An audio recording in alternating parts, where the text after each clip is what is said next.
प्रत्यक्ष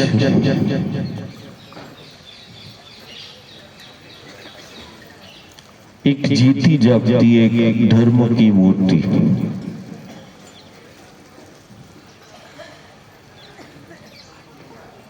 जब भी हमारा मिलना हुआ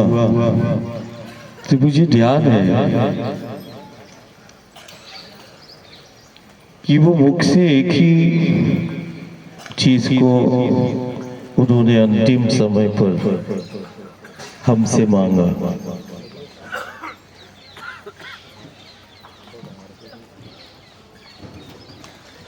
कि जिस स्थान पर हम हैं उस स्थान पर चातुर्मास कब करोगे, कब उधर रुकोगे। जिसने राम के चरित्र को जिया, पूरा जीवन सर्वस्व समर्पित कर दिया, एक संग्रह संचय कुछ भी नहीं, सिर्फ राम। अपनी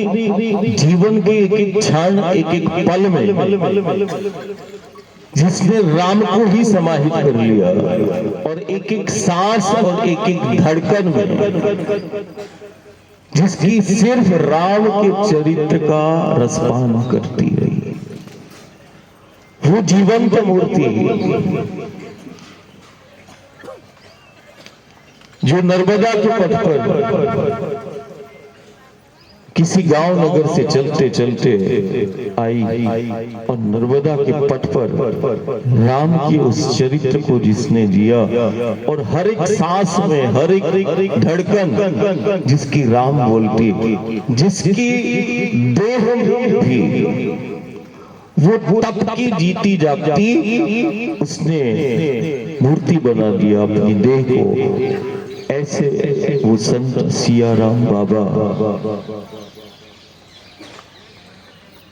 हम हमेशा उनको बोलते थे कि हम घर परिवार को बोलते, देखो सत्य को देखना है, सनातन को देखना है, जीवंतता को देखना है, तो देखो तुम नर्मदा के पथ की उस मूर्ति को जिसने अपने जीवन में कोई संग्रह नहीं किया, कोई संचय नहीं किया और जीव जगत के कल्याण के लिए सर्वस्व अपना जीवन समर्पित कर दिया और एक एक सांस में एक एक धड़कन में सिर्फ राम, वो सत्य को आज वही निमाड़ की संत मूर्ति और यूं कहे कि संपूर्ण नर्मदा के पथ पर यदि कोई दादा को कोई बहुत ही कम ऐसी मूर्तियां मिली हैं जिसके साथ हम बैठे हैं या हम उसके साथ हमने संवाद किया, कुछ संवाद हमें ध्यान आता है कि वो आखिरी संवाद हमें ध्यान आता है कि नहीं हम अभी भी हम जब नर्मदा के पट पर थे तो हम मिले,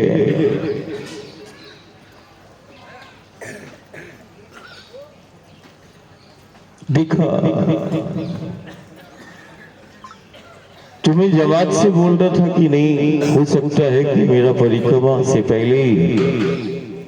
ये ऐसा ना हो कि शरीर को छोड़ दें, चोला को छोड़ दें। और हमें 2-4 दिनों से वो संकेत धीरे धीरे मिल रहे थे कि हम सागर को पार करेंगे और हम जैसे माँ सागर से मिलती है वैसे ही आज वो जीवंत संत मूर्ति उस पंच तत्वों में विलीन हो गई और वो उसने शरीर को चोले को छोड़ दिया, कण कण में व्याप्त। आज सभी रूप सियाराम बाबा जिसको हम बोलते नर्मदा का संपूर्ण नर्मदा का पथ पर एक तपो मूर्ति, एक सत्य मूर्ति, विचार में भाव में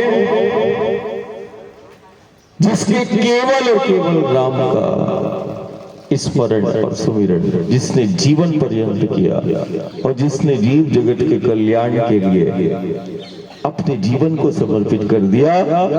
आज वो उसी नर्मदा के पथ पर ये नश्वर शरीर, इस काया को जो धारण किया उस राम की जीवंतता के लिए,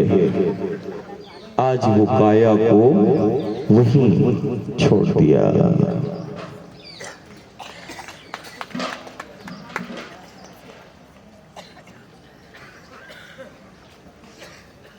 सियाराम बाबा के प्रति, उस संत मूर्ति के प्रति सच्ची श्रद्धा और आस्था होगी जो हम रोज बोलते हैं कि हमने राम के चरित्र को सुना है, श्रवण किया है, हरि के चरित्र को, गुरु के चरित्र का हमने पारायण किया है, लेकिन गुरु और गोविंद के चरित्र को उसमें से कोई भी, कहते ना कि रामचरितमानस की या गीता का श्लोक हो या रामचरितमानस का वो चौपाई हो, दोहा हो, वो मंत्र है, हम कोई भी एक चीज उसको धारण कर ले,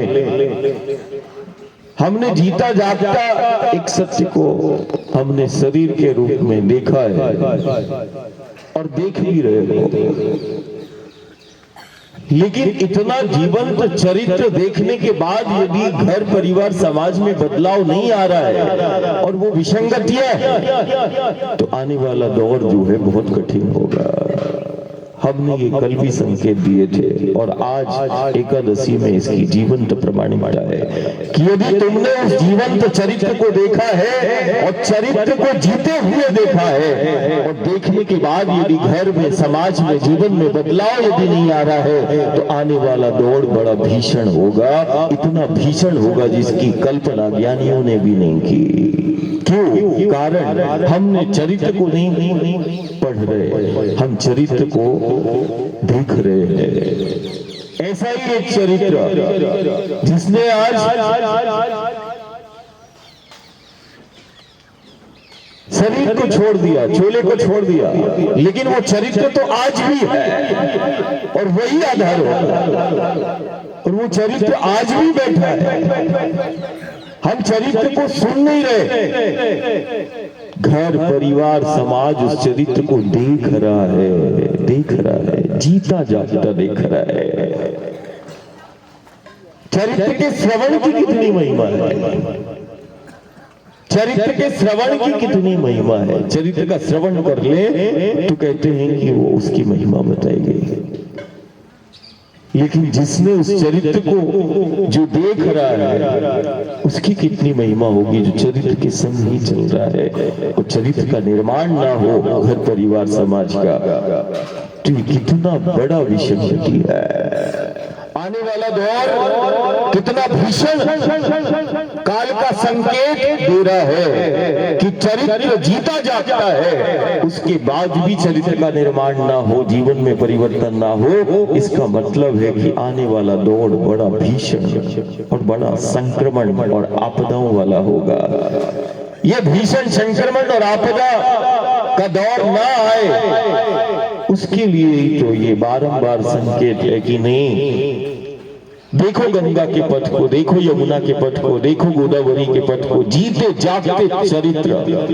प्रकट हुए, जीता जागता धर्म, जीता जागता सत्य प्रकट हुए गंगा नर्मदा के पथ पर। ऐसा ही जीता जागता वो चरित्र, वो संत सियाराम बाबा जीता जागता चरित्र है।